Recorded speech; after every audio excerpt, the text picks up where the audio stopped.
I am Christian, 29 years old, and this is the story of how I finally broke free. After years of seeking approval that never came, I graduated college with honors in psychology. That should have been my proudest moment. Instead, at my graduation dinner, my parents uttered words that shattered my world. "We wish you were never born." What they never expected was my response. Words that silenced an entire restaurant and changed my life forever.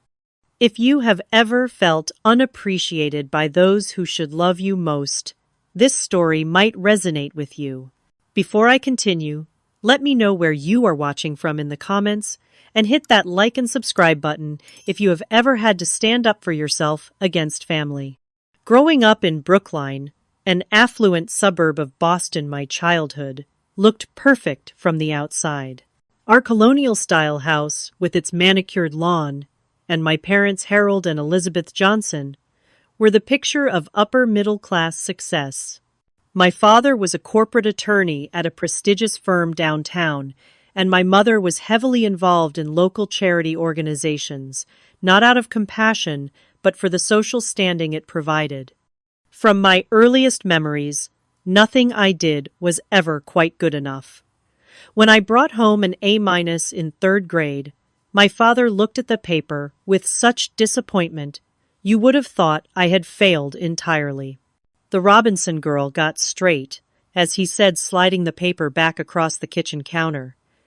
"I expect better next time." I remember nodding, fighting back tears as I retreated to my room. That pattern continued throughout my childhood. If I won second place in a science fair, the conversation would center on who won first and what I should have done differently. When I made the swim team, but wasn't the fastest, dinner conversation revolved around how I needed to train harder. There was always someone better, always a higher bar I had failed to reach. My father had a very specific vision for my future. It was medicine, law, or business. Nothing else was acceptable. "Those are careers with prestige," he would say during our Sunday dinners, cutting his roast beef into precise pieces. "Everything else is settling for less." My mother was no better, though her focus was different. Where my father demanded academic and career excellence, she scrutinized my appearance and social connections. "Christian, you could be so pretty if you lost 10 pounds, she would say, while examining herself in the hallway mirror. Or, "Why aren't you friends with the Sullivan girl? Her father is on the hospital board, you know." Every friendship, every outfit, every aspect of my appearance was evaluated for how it would reflect on the family. The only person who seemed to see me for who I was my grandmother Evelyn, my father's mother. Unlike her son, she had a warmth that made her home feel like a sanctuary. "You have a beautiful mind," she would tell me when I shared my thoughts about books we had both read. "Never let anyone dim your light." During visits to her small apartment across town, I discovered psychology books on her shelves. She had been a counselor before retiring, and our conversations about human behavior and emotional health sparked something in me. For the first time, I found a subject that fascinated me completely. Psychology is for people who couldn't handle real science. My father scoffed when I mentioned my interest at 15. "It's all subjective nonsense." My mother nodded in agreement, adding, "Besides, darling, those people barely make any money." Despite their dismissal, I secretly devoured books on psychology, hiding them under my mattress like contraband. When it came time for college applications, I applied to psychology programs despite my parents' insistence on pre-law or pre-med tracks. This led to the biggest fight we had ever had. "We are not paying for you to get some useless degree," my father shouted, his face red with anger. "Not when you have the capabilities to do something worthwhile." "Psychology is worthwhile," I argued back, for once standing my ground. "People need help understanding themselves and others. People need to pull themselves together and stop whining," he retorted. "This discussion is over." It wasn't over, though. My grandmother Evelyn stepped in, offering to help with my tuition. "Your future belongs to you, not to your parents," she told me, over tea in her small kitchen. "Study what calls to your heart." My parents reluctantly agreed, but their disapproval was palpable. Every holiday break was filled with thinly veiled comments about real careers and wasting potential. Then, during my sophomore year, Evelyn passed away unexpectedly. I was devastated, losing not just my grandmother, but my only true ally in the family. She left me a modest inheritance that helped with remaining tuition costs, along with a letter I keep to this day. "Your compassion is your strength," she wrote. "The world needs more hearts like yours."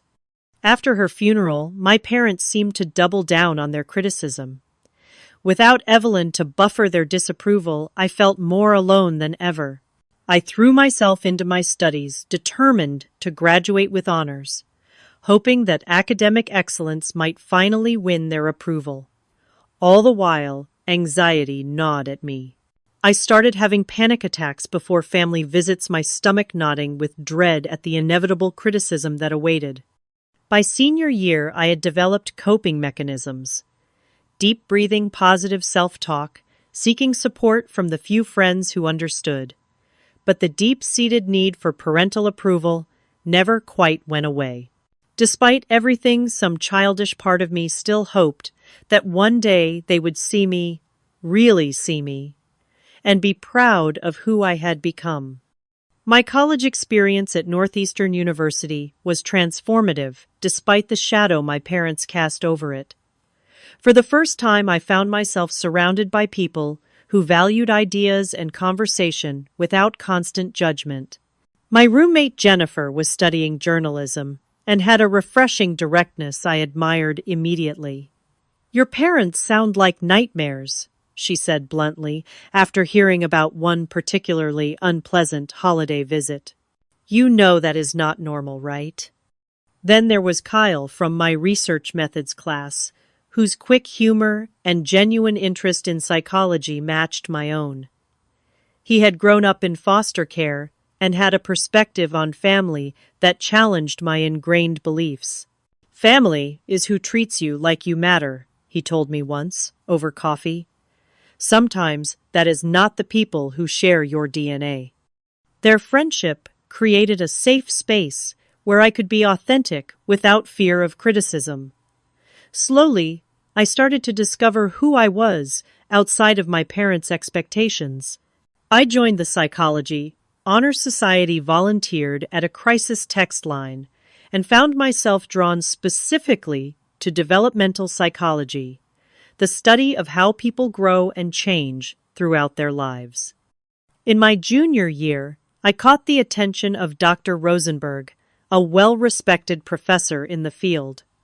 She invited me to assist with her research on resilience in young adults who had faced early life adversity. The irony wasn't lost on me, studying resilience while trying to build my own. "You have exceptional insight," Christian Dr. Rosenberg told me after I presented preliminary findings to the research team. "Have you considered graduate school? With your abilities, you could make significant contributions to the field."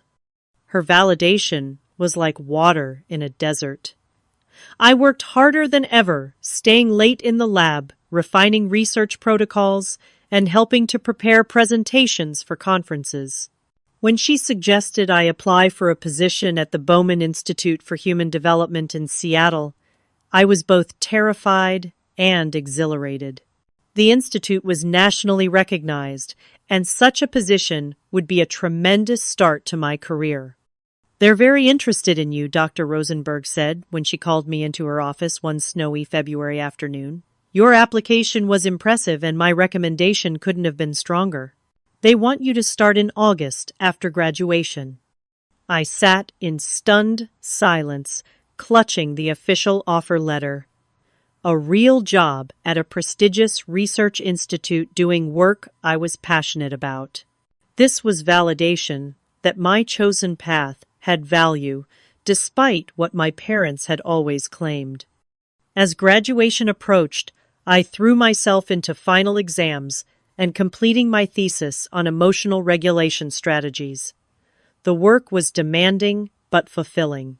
For the first time, I could envision a future where I built a career I loved rather than one chosen to please others. 3 weeks before graduation, my mother called. I braced myself for the usual questioning about my plans, ready to defend my job offer yet again. "Your father and I have been talking," she said, her voice carrying its usual crisp efficiency. "We would like to attend your graduation ceremony." I nearly dropped the phone. In our previous conversations, they had been vague about whether they would come, citing busy schedules and the inconvenience of travel from Boston to the university. Really, I couldn't keep the surprise from my voice. "Of course, darling. It is a milestone after all, and your father has some connections he would like you to meet. People who might help you find a more suitable position than this research thing." I should have recognized the agenda behind their sudden interest, but hope clouded my judgment. Perhaps they were finally coming around. Maybe seeing me graduate with honors would make them realize that psychology was a legitimate field and that I had talent worth respecting. With newfound optimism, I threw myself into graduation preparations. I bought a new dress, a sophisticated navy blue that looked professional yet stylish. I made dinner reservations, cleaned my apartment obsessively in case they wanted to see it, and rehearsed ways to present my job offer in terms that might impress them. "They're really coming," I told Jennifer, as we tried on our graduation gowns in our apartment. "Maybe things will be different now." Jennifer looked skeptical but supportive. "Just remember who you are," she said, adjusting my graduation cap. "No matter what they say or do." The night before graduation, I lay awake imagining scenarios where my father would shake my hand with genuine pride, where my mother would hug me without stiffness, where they would finally say the words I had longed to hear. "We are proud of you." The fantasy was so vivid, I could almost believe it might happen. Morning came with sunshine streaming through my windows and butterflies in my stomach. As I applied my makeup carefully and styled my hair, I felt like I was preparing for the most important job interview of my life, because in a way, I was still trying to get hired as the daughter they could love unconditionally. Graduation morning arrived with perfect New England spring weather, sunshine warming the historic campus buildings and a gentle breeze stirring the leaves. I woke up early, too nervous to sleep, and spent extra time getting ready. My navy blue dress hung pressed and ready, and I laid out the honor cords I had earned through my academic achievements. "Today is the day they finally see me," I whispered to my reflection as I applied mascara with a slightly trembling hand. Jennifer knocked on my bedroom door. "Your chariot awaits valedictorian," she joked, though I wasn't actually valedictorian, just graduating summa cum laude. We arrived at the campus arena 2 hours early, as instructed.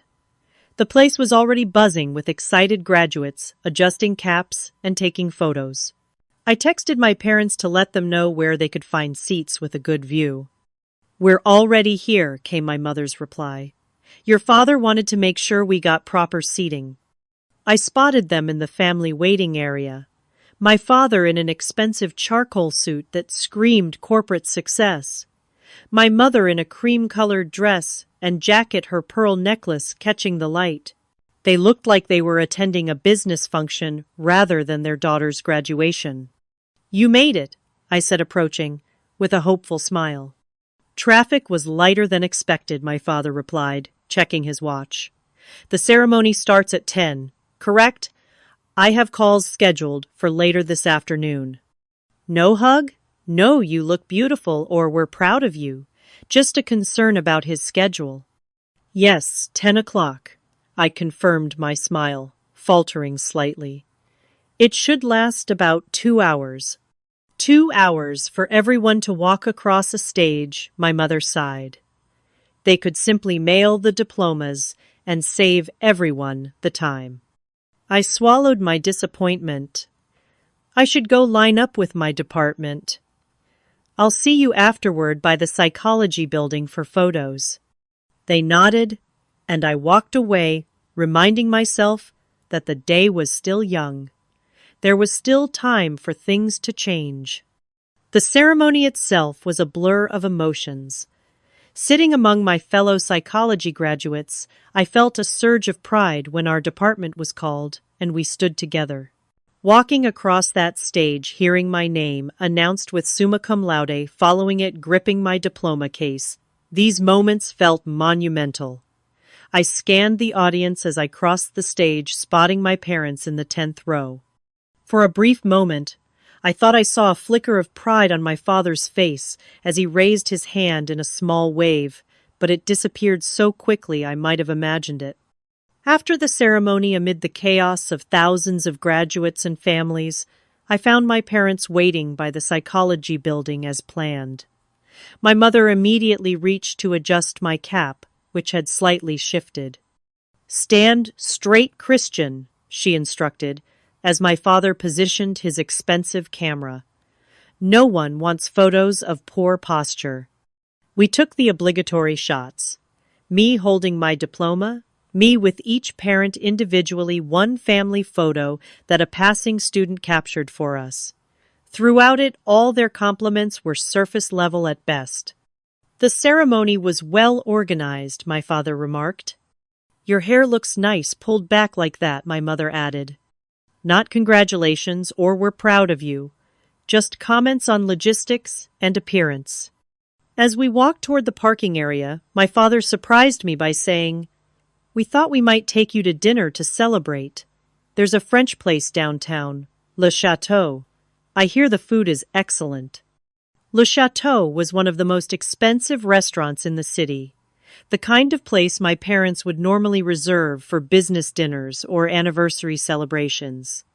Never somewhere they would take me. "That sounds wonderful," I replied, hope flickering back to life. Perhaps this fancy dinner was their way of showing they cared, of marking the occasion as special. "I made reservations for 6:30, my father continued. "We can meet you there if you need to change or refresh." "No, I'll ride with you," I said quickly, not wanting to separate now that things seemed to be improving. "My dress is fine for the restaurant, right?" I glanced down at my carefully chosen outfit. My mother gave me a quick once-over. "It will do," she said, with a small nod that I chose to interpret as approval. The drive to the restaurant was filled with what passed for pleasant conversation in our family. My father, talking about a case he had recently won. My mother discussing an upcoming charity gala she was helping organize. I waited for them to ask about my plans about the job offer I had accepted, but they didn't. Still, I remained optimistic as we pulled up to the restaurant's valet parking. Le Chateau was everything its reputation promised. Crystal chandeliers, pristine white tablecloths, servers in formal attire, and a hushed atmosphere of exclusivity. The maitre d' recognized my father immediately. "Mr. Johnson, welcome back. Your table is ready, the best in the house as requested." We were led to a corner table near the windows with an excellent view of both the restaurant and the city beyond. My father ordered champagne without consulting the menu, and I felt a small thrill at being treated as an adult worthy of celebration. When the champagne arrived, my father raised his glass. "To graduation," he said simply. "Not to Christian or to your achievement, just to the event itself." Still, I clinked my glass against theirs and sipped the expensive champagne, determined to enjoy this rare moment of familial harmony. "This is lovely," I said, looking around at the elegant surroundings. "Thank you for bringing me here." "Every milestone deserves proper acknowledgement," my mother replied, studying her menu. "The foie gras here is exceptional." For a brief, shining moment, as we ordered appetizers and made small talk about the restaurant's decor, I allowed myself to believe that this dinner represented a turning point in our relationship. Perhaps my graduation had finally proven my worth to them. Perhaps now, at last, I would receive the validation I had craved for so long. The appetizers arrived, delicate plates of seared scallops for my mother, escargot for my father, and a goat cheese salad for me. As we began to eat, my father asked about other graduates in my program. "Was that Sullivan girl in your department Martha's daughter?" Caitlin Sullivan was in business, not psychology. I replied, having only met her once at a campus mixer. "Smart girl," my father nodded approvingly. "Business opens doors. I imagine she has several offers already." I took a deep breath, seeing my opening. "Actually, I have some good news about my job. The position at the Bowman Institute—" "Yes, that research place," my mother interrupted, waving her fork dismissively. "What exactly will you be doing there? Filing papers and making coffee?" "No, Mother," I said, maintaining my composure. "I will be a research associate working directly with Dr. Whitman on a longitudinal study of emotional development in adolescence." My father set down his fork. "And the compensation, what does a research associate earn these days?" I shared the salary figure, which was actually quite respectable for an entry-level position in my field. My father scoffed. "That is what our junior paralegals make, and they have potential for advancement." "I have potential for advancement too," I countered. "This position could lead to—" "Christian," my mother cut in, "you look like you have gained weight since we last saw you. All that studying and stress eating, I suppose. You really should be careful. No one takes a heavy woman seriously in professional settings." The abrupt change of subject was a familiar tactic designed to throw me off balance and reassert control of the conversation. I felt my cheeks flush, but forced myself to take a sip of water instead of responding to the bait. "The Institute is very well respected." I continued, determined to make them understand the value of my opportunity.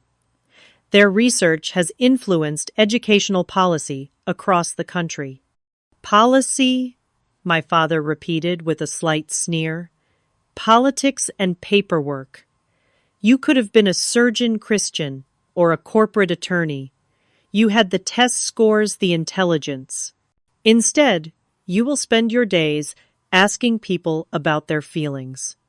The main courses arrived: filet mignon for my father, sea bass for my mother, and roasted duck for me. The timing provided a brief respite from the criticism, but it didn't last long.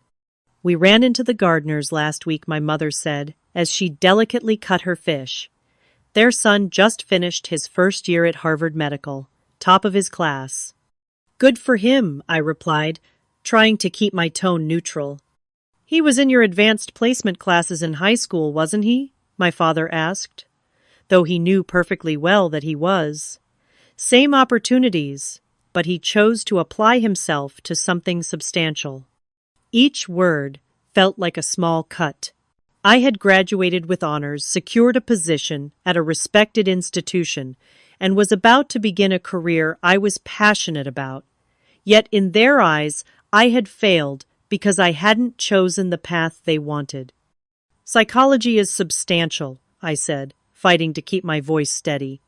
"Understanding human behavior and emotional development has real-world applications. My research could help identify early intervention strategies for at-risk youth." My father took a long sip of his wine before responding. "Your mother and I have been patient, Christian. We allowed you to pursue this interest of yours. We thought perhaps you would come to your senses before graduation, realize the limitations you were placing on yourself." "It is not a limitation to follow your passion," I countered. "Passion," my mother sighed, as if the very word was distasteful. "Passion does not pay mortgages or build retirement accounts. Practical choices do." The conversation continued in this vein throughout the main course. My attempts to explain my career choice met with dismissal or derision. I felt myself shrinking in my seat, the old, familiar feeling of inadequacy creeping over me like a cold shadow. As the waiter cleared our plates, my father ordered another bottle of wine without asking if anyone wanted it. When it arrived, he held up his glass in what appeared to be another toast. My heart lifted slightly. Perhaps, despite their criticism, they were still proud of me in some small way. "I would like to say something," my father began, his voice taking on the formal tone he used for speeches at business functions. "Today marks the completion of your education, Christian. And while it is not the path we would have chosen for you, your mother and I acknowledge your persistence." It wasn't exactly warm praise, but it was something. I raised my glass slightly, waiting for him to continue. However, he went on, his expression hardening. "I feel it necessary to express our disappointment. With your capabilities, you could have contributed meaningfully to society. Instead, you chose a soft science with questionable methodologies. When we look at the other parents today celebrating children who will become doctors, lawyers, business leaders, well," he paused, exchanging a look with my mother, "sometimes we wish you were never born. Then we wouldn't have to explain your disappointing choices to our friends." The words hit me like a physical blow. I froze, my glass still halfway raised, unable to process what I had just heard. My mother did not contradict him or come to my defense.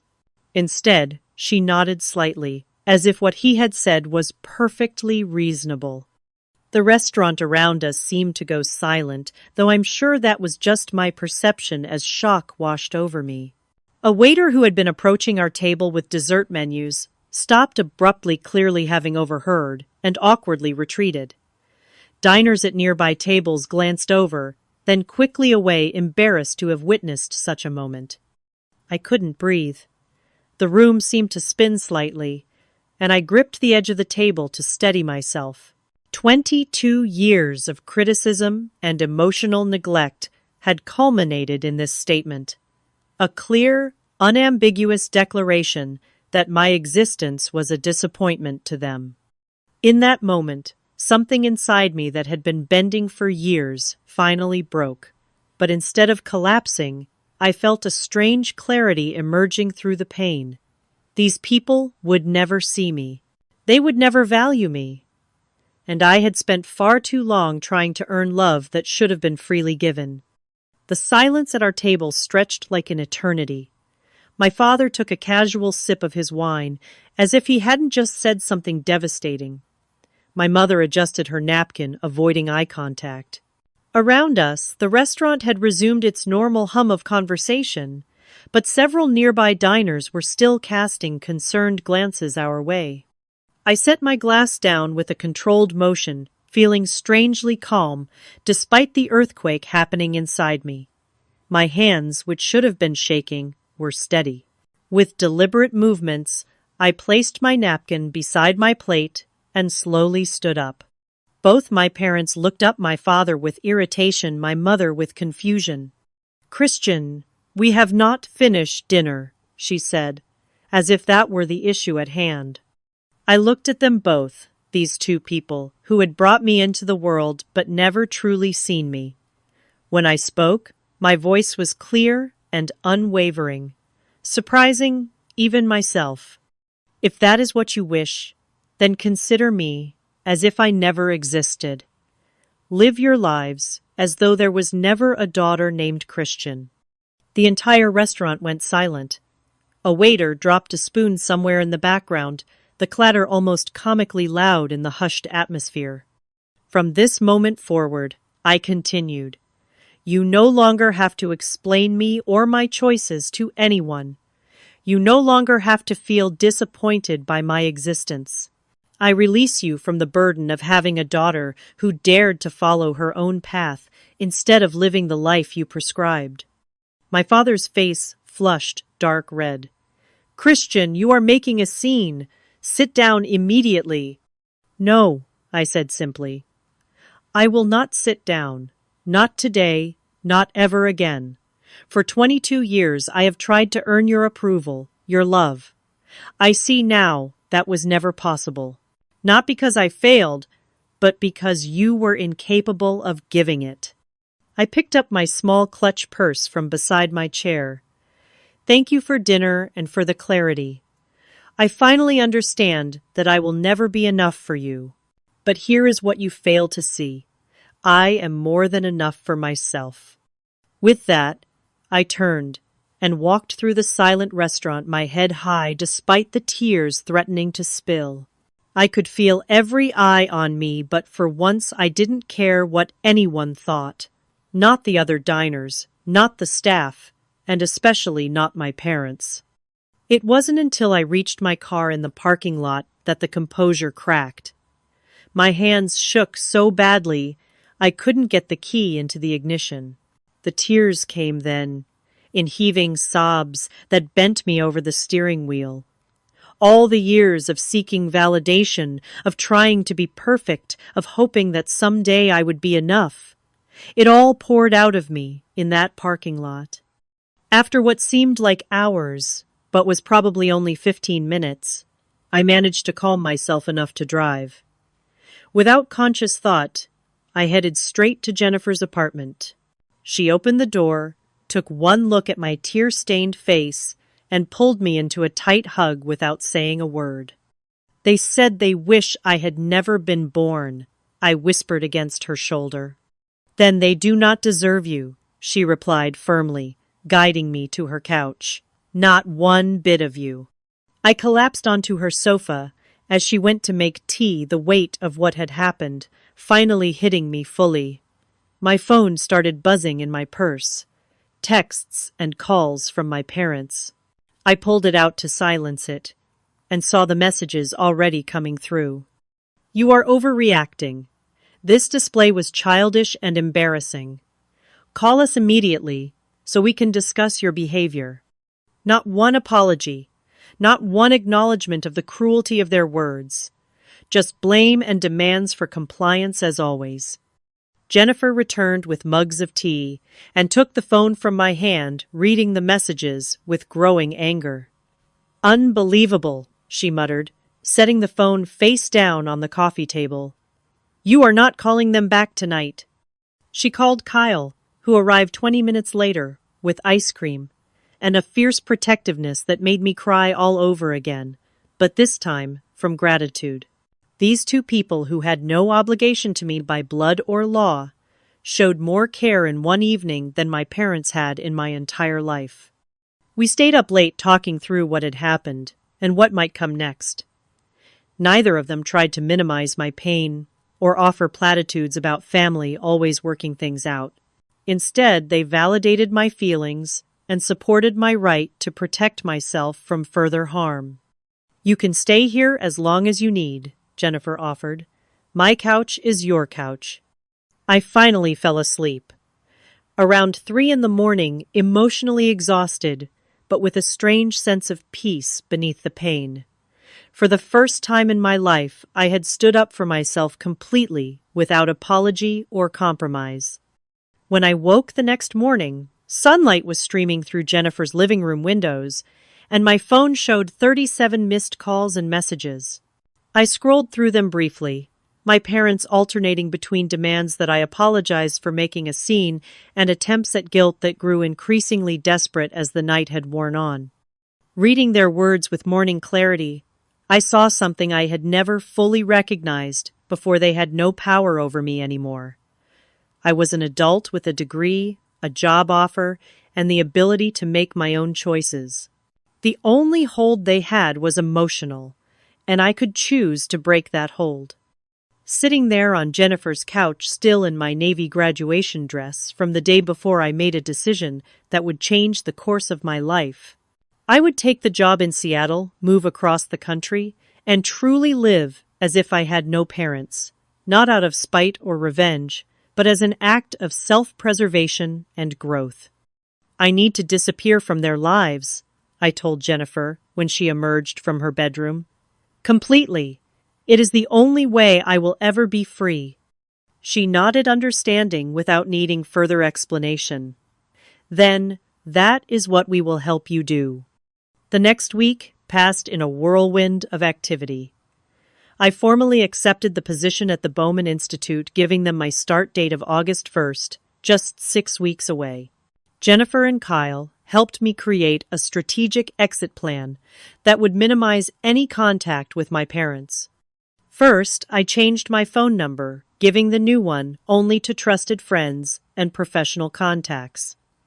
I set up email filters to send my parents' messages directly to a folder I wouldn't have to see. I closed all social media accounts and created new ones under slightly different variations of my name with strict privacy settings. My lease was ending at the end of the month anyway, so I accelerated my moving plans. Jennifer and Kyle helped me pack my apartment into boxes, which we stored temporarily in Kyle's garage. I sold my furniture rather than dealing with moving it across the country, keeping only books, clothes, and personal items that would fit in my car.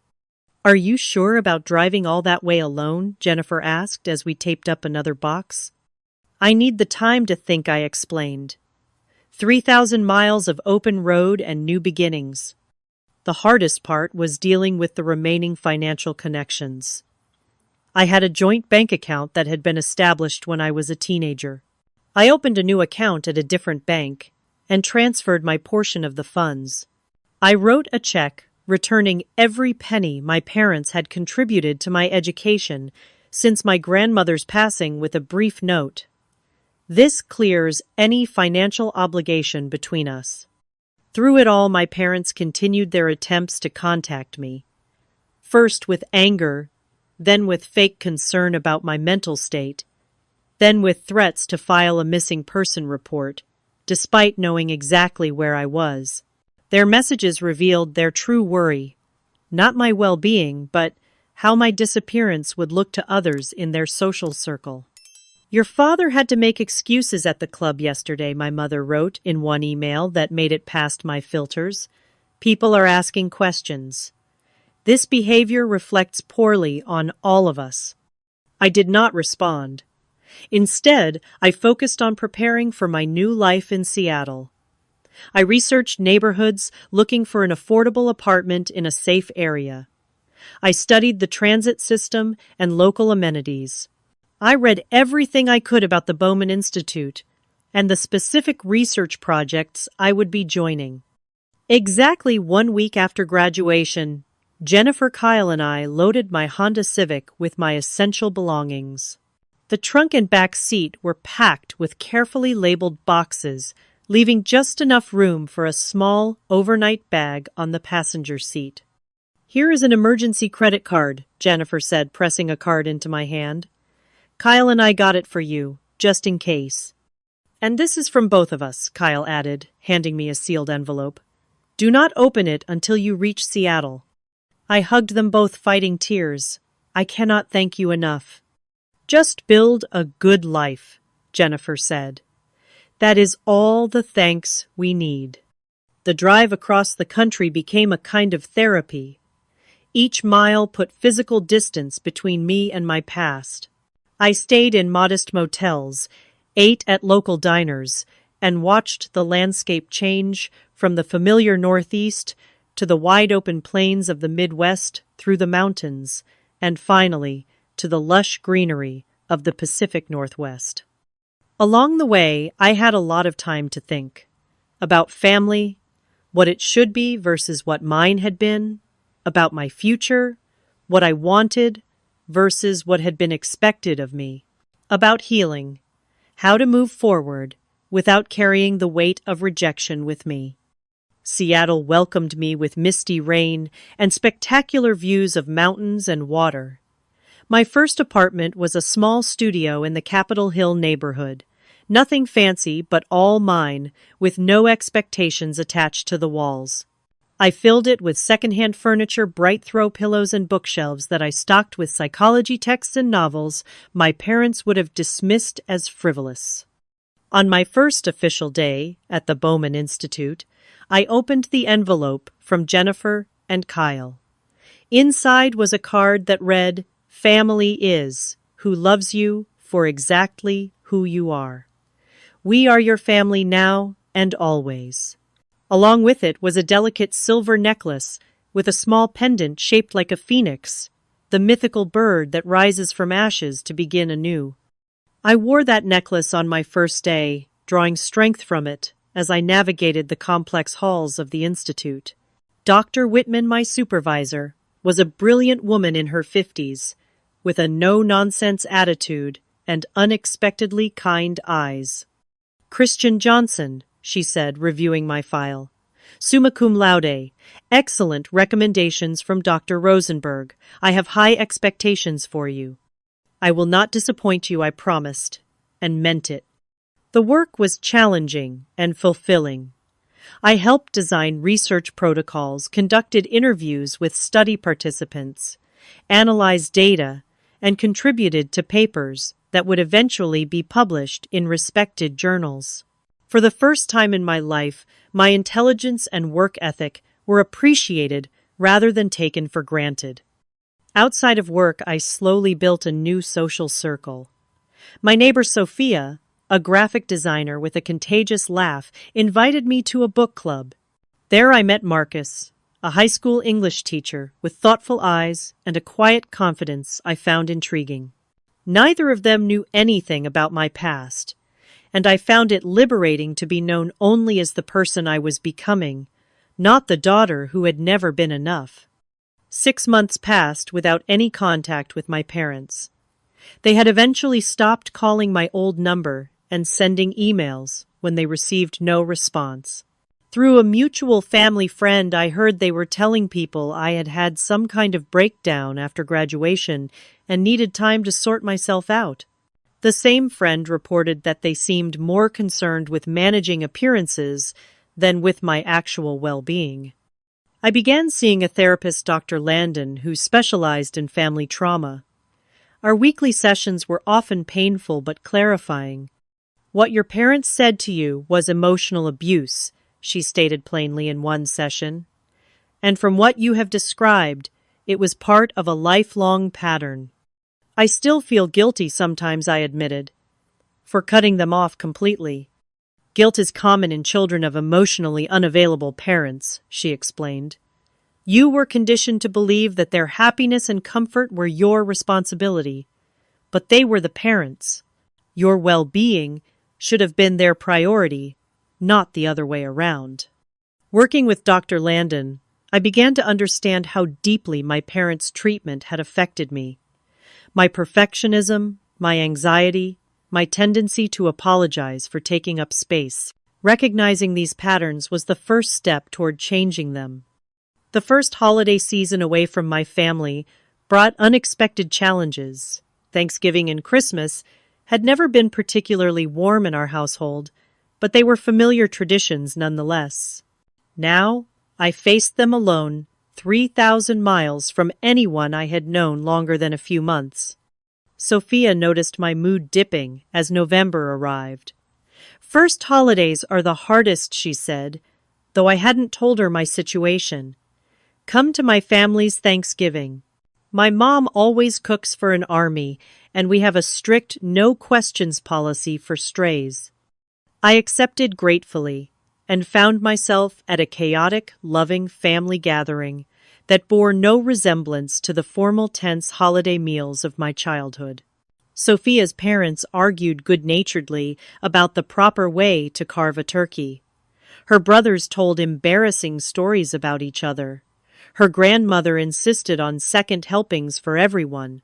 No one asked about my family or why I wasn't with them. For Christmas, Marcus invited me to join a group of friends for what they called Misfit Christmas, a gathering of people who, for various reasons, weren't with biological family for the holiday.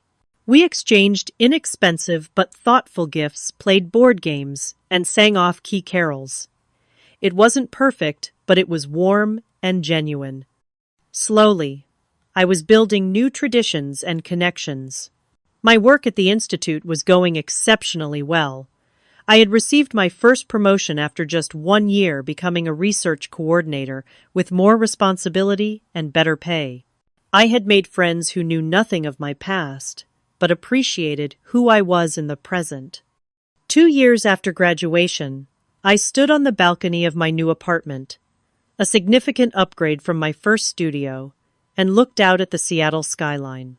I was wearing the Phoenix necklace from Jennifer and Kyle, who remained steadfast friends despite the distance. We video chatted regularly, and they had even flown out to visit once. "You seem different," Jennifer had observed during that visit. "More confident." "I am different," I had replied. "I am becoming who I was always meant to be." Standing on that balcony 2 years after the dinner that had changed everything, I realized an important truth in wishing I had never been born. My parents had inadvertently set me free to be reborn as the person I chose to be, not the one they had tried to force me to become. The email arrived on an ordinary Tuesday, nearly 2.5 years after I had walked out of Le Chateau and out of my parents' lives. The subject line read simply, "We need to talk." My father had somehow obtained my work email, which was publicly listed on the Bowman Institute website. The message was brief. "Your mother and I will be in Seattle next weekend for a medical conference. We would like to meet with you. Please respond with a time and place." No apology, no acknowledgement of what had happened. Just the expectation that I would comply as I always had before. I sat staring at the screen, my heart racing, unsure how to respond, or whether to respond at all. The life I had built in Seattle felt suddenly fragile, as if their mere presence in the same city might shatter my hard-won peace. I forwarded the email to Dr. Landon and asked for an emergency session that evening. She fit me in at 7 o'clock after her regular appointments. "You do not owe them a meeting," she reminded me, as I sat anxiously in her office. "Your boundaries are valid and necessary." "I know," I said. "But part of me thinks that if I do not see them, they will continue to have power over me, like I am still running, still afraid." We discussed the options, the potential outcomes, and most importantly, what I needed to protect my own well-being. "If you decide to meet them," Dr. Landon advised, "do it on your terms. A public place, a time limit, clear boundaries, and have support ready afterward." After careful consideration, I replied to my father's email. "I will meet you at Westlake Coffee Shop Saturday at 11 a.m. I can stay for 30 minutes only." The coffee shop was busy enough to be public, but quiet enough for conversation. It was near Marcus's apartment, where I planned to go immediately after. Both Sophia and Marcus knew what was happening and had promised to be available if I needed them. When Saturday arrived, I dressed carefully in a professional outfit that made me feel confident.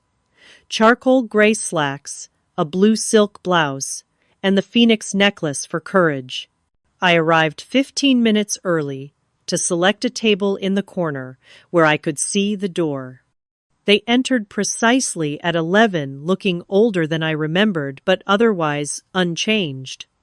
My father in a business casual outfit that probably cost more than my monthly rent, my mother in a designer dress with her pearl necklace. They spotted me immediately and made their way over, my father leading with purposeful strides. "Christian," he said, extending his hand as if this were a business meeting. "You look well."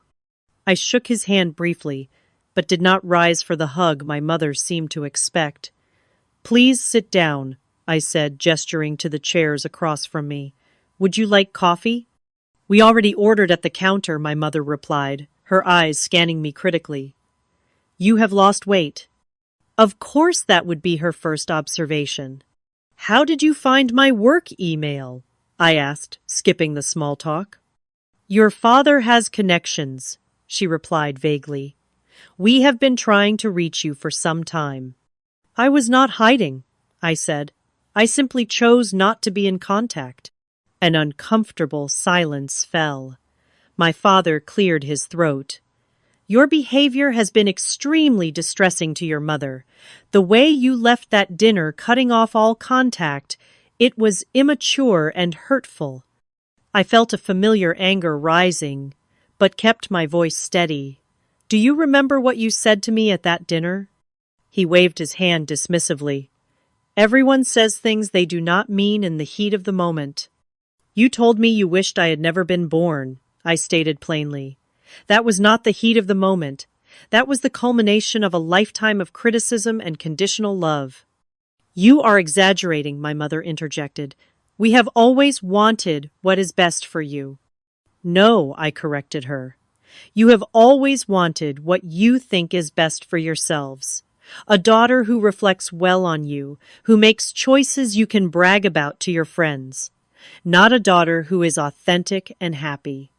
The barista called their names, and my father went to retrieve their drinks. My mother leaned forward. This little rebellion has gone on long enough, Christian. People are asking questions. Your father has had to make excuses at his firm. It reflects poorly on us. And there it was, their true concern. Not my well-being, but their image. When my father returned and set their elaborate coffee drinks on the table, I decided to be direct. Why are you really here? What do you want from me? They exchanged glances. We want things to go back to normal, my father said. Family should be in contact. The holidays have been awkward without you. Awkward, I repeated. Not sad or incomplete. Awkward. That is not what I meant, he backtracked. I think it is exactly what you meant, I replied. And that is the problem. I was never a person to you. Just an extension of yourselves, a reflection of your expectations. When I chose my own path, I became an inconvenience, an embarrassment. That is unfair, my mother protested weakly. Is it? I asked. You have been here for 5 minutes and have not once asked about my life, my work, my happiness. You have only mentioned how my absence affects you. They looked taken aback, as if this perspective had never occurred to them. I have built a life here, I continued. A good life. I have friends who value me for who I am, not what I achieve. I have work that matters to me and makes a difference in the world. I have peace. We are still your parents, my father said, his tone carrying the authority that once would have silenced me immediately. Biology made you, my parents, I acknowledged. But you chose not to be my family. Family supports, family accepts, family loves unconditionally. You did none of those things. My mother's eyes filled with tears. The first genuine emotion I had seen from her in years. We do love you, Christian, in our way. Your way was harmful, I said gently. It took me years of therapy to understand that I am worthy of love exactly as I am, not for my achievements or compliance, but simply for being me. My father shifted uncomfortably. Therapy, he muttered, always looking for someone to blame. I am not blaming you for who you are, I clarified. I am holding you accountable for your actions and protecting myself from further harm. I glanced at my watch. 20 minutes had passed. I have 10 minutes left. If there is anything meaningful you want to say now, is the time. My directness seemed to unsettle them. They had come expecting either the compliant daughter they had controlled for years, or perhaps an angry confrontation they could dismiss as emotional instability. My calm clarity left them without their usual scripts. After a long pause, my father spoke. What would it take to re-establish contact? It was a transactional question typical of him, but at least it was honest. First, a genuine acknowledgement of the harm done. Not just at that dinner, but throughout my life, I said. Second, respect for my boundaries and choices going forward. Third, a willingness to build a new relationship based on mutual respect, not authority and obedience. And if we cannot meet those conditions, my mother asked quietly, then we remain as we are, I replied. I will continue my life without you in it. The choice is yours. They did not know how to respond to this reversal of power. For the first time in our relationship, I was setting the terms, not them. As our time drew to a close, I stood to leave. I have to go. I have plans with friends. Can we contact you again? My mother asked hesitantly. I wrote my personal email on a napkin and slid it across the table. This is the only contact information I am comfortable sharing right now. If you decide you can meet my conditions, you can reach me here. But please understand, I will not respond to manipulation, guilt, or demands. I walked out of the coffee shop feeling lighter than I had expected. There had been no dramatic reconciliation, no tearful apologies or promises of change. But I had spoken my truth, calmly and clearly, and for once they had been forced to listen. Marcus was waiting at his apartment with comfort food and no pressure to talk until I was ready. When I finally shared what had happened, he listened attentively. "Are you okay?" he asked when I finished. "Surprisingly, yes," I replied. For so long I was afraid of confronting them, afraid they still had power over me. But they do not anymore. Over the following months, my parents made halting, imperfect attempts at communication. An email acknowledging that perhaps they had been overly critical at times. A birthday card with a gift certificate and an awkward note about being proud of my dedication. Small steps that showed they were at least trying to understand what I needed, even if they were not fully capable of providing it. I maintained firm boundaries, responding only to genuine attempts at connection and ignoring anything that felt manipulative or controlling. Sometimes weeks would pass without contact. I was okay with that. The relationship, such as it was, existed on my terms now. Meanwhile, my life continued to flourish. My research on emotional resilience in adolescence was selected for publication in a major journal. I developed close friendships with people who appreciated my sensitivity rather than seeing it as a weakness. My relationship with Marcus deepened into something meaningful and supportive, built on mutual respect and genuine affection. The healing was ongoing. There were still days when old insecurities surfaced when I questioned my worth or sought external validation. But those days grew fewer and farther between as I learned to recognize my own value apart from others' approval. 3 years after that devastating graduation dinner, I stood at a podium presenting my research findings at a national conference. As I spoke confidently about the importance of emotional validation in healthy development, I caught sight of the phoenix pendant resting against my collarbone and smiled slightly at the symbolism.